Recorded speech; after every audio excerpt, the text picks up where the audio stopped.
got into basketball, and that became kind of the big thing. I kept breaking bones in football, so I stuck with basketball. So you've had these cyclist bones for a long time. Yeah, apparently it's been around for a while. Got it.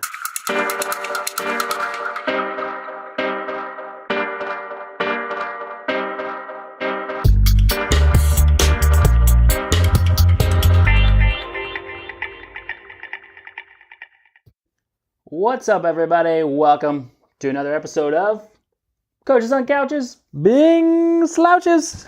Slouch time. Yeah, we're double slouching today because today we are going to, well, I know all this stuff. We don't really have to do this. We're going to talk to Coach Bryant and get to know him a little bit more, kind of how he got, some background on him, how he got into endurance sports in the first place. This is the whole getting to know you segment. Getting to know you, getting to know all about you. There you go. It's all the singing you'll ever get out of me. That's it. Second worst singer alive. Little known fact. That's a fact. So we're going to get to know Coach B Fun, how he got into sports, and then how he got into becoming a full-time coach. So first and foremost, shout-outs. Got to do the shout-outs. I'm giving my shout-out to Tony Gambrell, all the way from E-Town, Tony, Kentucky. Went to Sarasota, and we believe he's not calling it yet, but I think there's a good chance he qualified for World Championships in Switzerland. So great result there. He went to Worlds this year. He actually dropped his race time by, I think, 5 minutes last year to this year in that draft legal race. So great result Sarasota. for him. Mm-hmm. Beautiful this time of year. Beautiful. Beautiful. Which leads to our second. Tide there? Is your red tide? There was no swimming due to too much algae in the pond. Yeah. So they had to make it a run bike run. Yeah. So he was actually pretty disappointed. His swim's come a long ways this year. So that's two for him on sprint nationals. No swim. Yep. Well, my shout out goes to the weather. The weather, finally. The weather has broken. Which kind of leads into the next shout out as well. Yeah, it does. We've got a shout out to Patrick Lange and Daniela Reef for absolutely crushing the Ironman World Championships. Both broke the course record. Sub 8. Yeah. At Kona. Patrick went 7:52:39, and Daniela went 8:26:16. Which is ridiculous, really. I was in the van on the way back from New York. Yeah. I was watching in my little screen, and it popped up like this. Lucy Charles was in the lead. And it was like, do you think she'll hold it? And I was like, no. Like, Daniela Reeves, she's in the best way possible, a freak of nature. Oh gosh.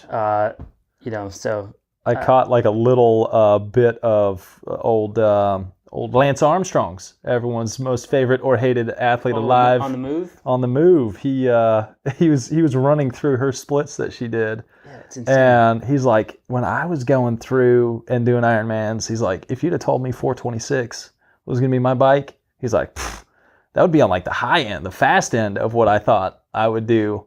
And this is a guy who, competed at a very. I mean, Lange averaged over 26 miles an hour on the bike. That's crazy. And then he ran a 6:06 pace on the crazy. run. Ridiculous. So, major shout out. Huge. All right. That's it for this week. That's all I got for now. I'll probably get a few more shout outs when we're going through this. Will. So, all right, be fun. Let's dive in here. First and foremost, kind of give a little bit of background on you, where you came from, how you, kind of some athletic background, and give the precursor to how you ended up a endurance athlete and coach. Yeah, I would have never guessed that it would have been endurance athlete, the direction I would have gone. But, growing up, probably similar to a lot of folks, started playing soccer early, and then that went Wait, what? Yeah, I played soccer like 5 years. 4 years? 4 years of soccer? Then in football, we moved overseas. My dad worked for an Australian mining company, so we moved around quite a bit. Got into basketball when I moved back home to Farmington, New Mexico, Four Corners area. Shout out Farmington. Got into basketball, and that became kind of the big thing. I kept breaking bones in football, so I stuck with basketball. So you've had these cyclist bones for a long time. Yeah, apparently it's been around for a while. Got it. Got into basketball, played in high school, went to New Mexico State, played basketball in college, and it was during that time that I started thinking about from a career standpoint. I was in education because I wanted to be a coach. That's kind of where I thought my path was going to go. So you did know you wanted to be a coach? I did, yes. Initially, I was going to be a basketball coach. My plan was college basketball coach. Gotcha. Was the plan. Coming out of college, it became I wanted to be a teacher and a high school coach. More so the coach aspect. The whole reason I was doing it was for the coaching. Coach than teacher? Yeah, exactly. And I actually tried to I got a coaching job, but I didn't get a teaching job because there was none available back up in Farmington. But I got I tried to launch essentially something very similar to what we're doing now, kind of a remote coaching business where I'd go to people and do personal training and stuff. But I ended up getting a job where my now wife is at down in southern New Mexico. We moved to Memphis, and the rest is sort of history. That's it. Let's wrap it up. Yep. And we'll see you later. So basketball was the main sport growing up. Clearly not a big endurance background. Mm-hmm. Throw in a little family. Where are you at now with the family? Yeah, very, very busy. So three girls, apparently cyclists that are BPC. we cannot or cycling team. Yep. So I got three girls, wife Kristen, and it's probably a similar story to what a lot of people listening have. Wife, kids, full-time job. Wait a minute, you coach full-time? A full-time coaching job. Yeah, we'll dive into that a little bit. How do you make that a living? Exact question that I'm sure our wives were asking when we decided we wanted to start this as well. But yeah, super busy, going a lot of directions, and I think that's what becomes valuable. We'll dive into it later, but helping other folks that don't have a ton of time to train. It's not like we're out there training 18 hours a week. No. Not at all. Ain't nobody got time for that. No, I'm pretty happy with 8. Yeah. So, let's dive into how you got into endurance sports from basketball. It's okay. Kind of a bit of a change there. So, yep. So in college, we mentioned Lance Armstrong, yeah. and the Move podcast. Yeah. So when I was playing college basketball in the summertime, the tour was on, and that's when Lance was just killing folks. Crushing. And I found it very awesome to have the American going to Europe and competing in a sport not really well known in the U.S. In the early 2000s, or at least Lance. One thing we can say about him, regardless of your stance on his doping past, is he did elevate the interest level in cycling, and that's what can't ever take that away from him. Oh yeah, that's what got me involved. And then I decided I was going to try my first race. I didn't train for it. I went out and did the race. Most miserable thing I've ever done. The Iron Horse Bicycle Classic. Shout out. Shout out Iron Horse. Shout out. Was that so? That wasn't. If I remember you saying correctly, did you show up your first group ride with basketball shorts? Oh yeah. Okay. So after my basketball career ended, I was looking for a competitive outlet. I was a little burnt out on basketball after doing it 20 plus hours, about 20 hours a week for 4 straight years, and so I got into riding and showed up to my first group ride with my double XL basketball shorts and my cutoff double XL. So besides shaved legs and lycra, those are the two things. What made you get into? What drew you into cycling aside from needing to have a competitive outlet? I think part of it was how it was very opposite in a lot of regards to what basketball was. I had gotten to a pretty high level in basketball. And when I went out and did my first group ride that you were just mentioning, I remember, folks were, I was hanging on going like 23, 24, and I saw one of the guys go riding up like the left side, not even in a draft. And I was like, oh my gosh, like how are people even this strong? Did my first race. The ladies who started 30 minutes after us blew by me so fast that I didn't even know it was the ladies' field going by. So I essentially got my ass whooped. And I was like, I think there's got to be only upside. And clearly, you have to train properly for this. This is something that you need to specialize in. And after that, I dove into a lot of the training aspect, the physiology side of things, and knew that I was going to have to change my body from being, more geared to an explosive sport like basketball, short burst stuff, to changing my body type, actually training properly and learning how to train. And I just loved it from the start. Little known fact about Bryant: at one point he held the pull-up record at New Mexico State. Mm-hmm. Now, if you ask him these days how many pull-ups he can do, I think it was like these days? I thought I was going to tell the fishtail of how many it was. I'm pretty sure it's like 145. I don't know. At least. Yeah, these days it's probably. We won't get into that. So we're fast forwarding. Bryant's been in the sport now, what, 10 years, 10, 11, 12? Yeah, I guess I did that first event and then really kind of got into it a few months later. So that was going into 07. 07 is when I actually got serious about it all. January of 07. So a little over. So we're at 11 years. Going into 12 years. Going into 12 years. Cat 1 cyclist at this point. So what? Throw in a couple of little,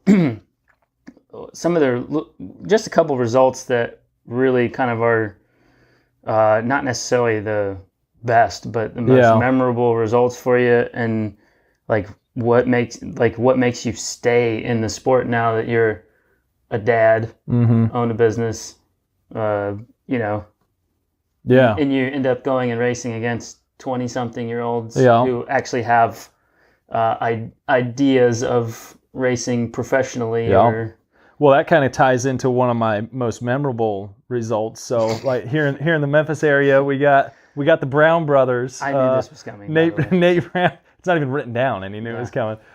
Nate Brown, Jonathan Brown. Two guys that Johnny Brown now is the U.S. National Pro Champion. Shout out to Johnny. Nate Brown, one of very few KOM winners, KOM jersey holders at the Tour de France. So some high level guys. I snuck into a breakaway with Nate Brown, and I'm yet to find the picture of the one small pull I did over the course of this 60-minute race. But I did one. I did one 30-second tops pull. He did the rest. He lapped the field. But there's a lot of pictures of me on his wheel with that sweet pace car. So that would be one. I thought you were going to talk about the time that you beat Nate in the sprint. No, that was 14. His biggest gear was a 14. No, that was a good one too, though. I do like that one. That was Brian's profile picture on our website for like a long time, 5 years. Yeah, the winter long road training race that Nate came out to. Yeah, again on that one, I sat on his wheel quite a bit. Hey, you got to race smart, man. Yeah. That's one of the things actually that I like the most about this sport is it's not always the strongest person that wins. You have to be strong, and there's a whole training element side to it. But there's also a huge, race tactics, strategy, savviness, reading the race, knowing your competition, nutrition. I mean, there's so many elements that you can gain an advantage. And like Johnny, I just shared the article on Johnny on Facebook, his VeloNews article that they did on him. He essentially, pain train. He's now the youngest ever U.S. pro jersey wearer, and he talks about how essentially he was gaming in the race and was pretending like he wasn't strong. He was the youngest. And the people in that move with him, they let him sit on. They let him not do much work. And he ended up outfoxing them, essentially. which is one of the cool things about this. The only other result I'll say would be I was pretty proud of my state TT win from 2 years ago, 2017. That was, if the course was long, but if the course had been a true 40K, I would have gone under 52 minutes, which has kind of been a long-term goal for me, was to get under 52 for a 40K. This was 25.3 miles, so I didn't get under that, but I was still under. I was still in the 52-minute range. So there you go. Solid. This year you were busted up. This year, that was my first road ride getting back. I was like a net 7 minutes slower, I think, because the course was shorter, and it was not good. A few ribs. I was 5 minutes slower plus, yeah. All right, so been in the sport 11 years. Now, how did that kind of snowball into becoming not just a coach, but a full-time coach? Yeah. Because let's face it, there's a lot of people that coach part-time. Yep. Either as a fun thing or, Yep. They're attempting to make it a full-time gig. Yeah. So how did it springboard from being a competitive cyclist into a coach? I know we've kind of already talked about your past as an athlete, very familiar with the inner workings of training at a high level. Mm-hmm. So how did that all finally mesh together? Yeah, I mean, I think our stories are going to be. The truth. I think our stories are going to be fairly similar here, really. It all kind of goes back to, I think for me personally, was the knowing that you need to train properly for an event, and I put that to use. So I was essentially my first experiment. I went from getting the doors totally blown off me. I can't remember my result now. I was like 90th out of 110 or something in that Iron Horse race, to then really diving in. Like what I asked for Christmas that year was like training books. So I started diving into the training of it, and I ended up, my first year of actually training seriously and applying stuff and learning and experimenting. Moving to the Cat 3 ranks. I had a podium finish at the Tour of the Gila in the overall and the Cat 4-5 ranks. So to me, immediately, it's like, okay, there's obviously a whole lot to this. There's still a ton that I need to learn. And when we moved out here, I guess luck was a little bit on both our sides. He and I met in pretty much the same situation. Our wives moved here for work, and we dreamed up this training, performance coaching business. So I think learning the physiological side of things, naturally wanting to be a coach, having some good success, and it's a lot of people that are coaching part-time, whether we like it or not, your own performance, your own success is something that people look towards. If they're fast, they must know what they're doing, kind of thing. So yeah, that can be good and bad. It can, no, for sure. And from there it was essentially results. Getting results for athletes, getting results for clients, and it just became a big referral machine after that.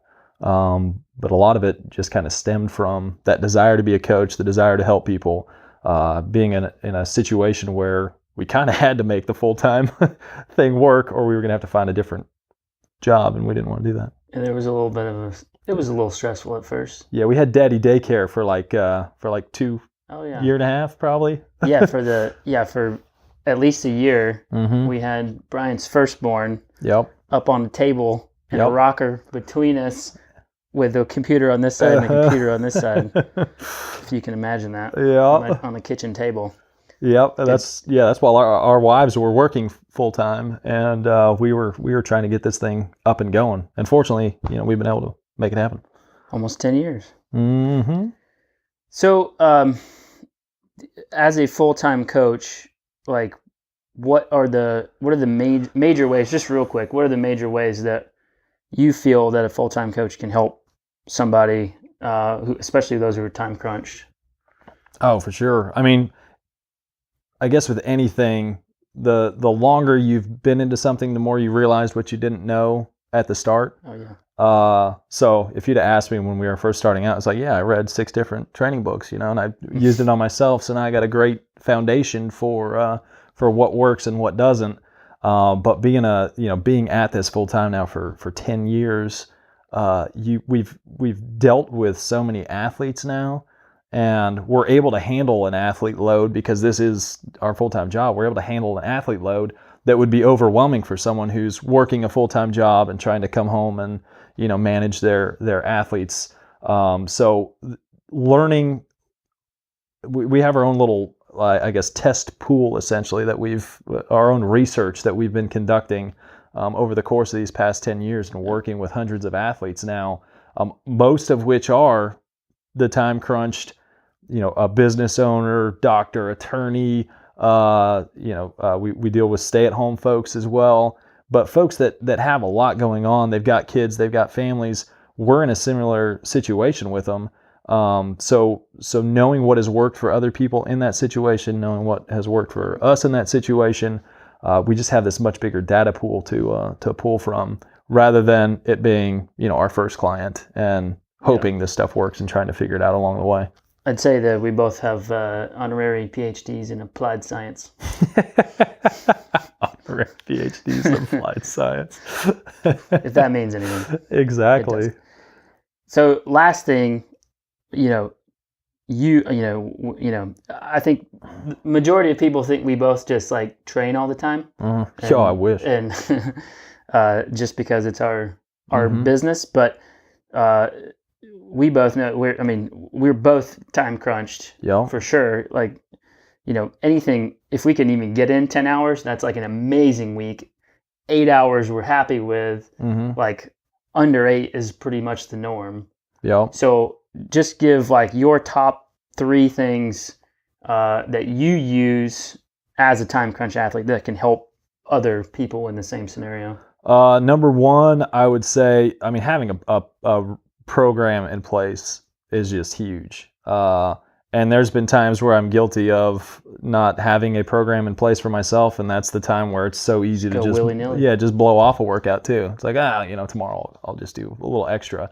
But if you have a program in place, it takes the thinking out of it. You're not waking up in the morning and going, okay, what am I going to do today?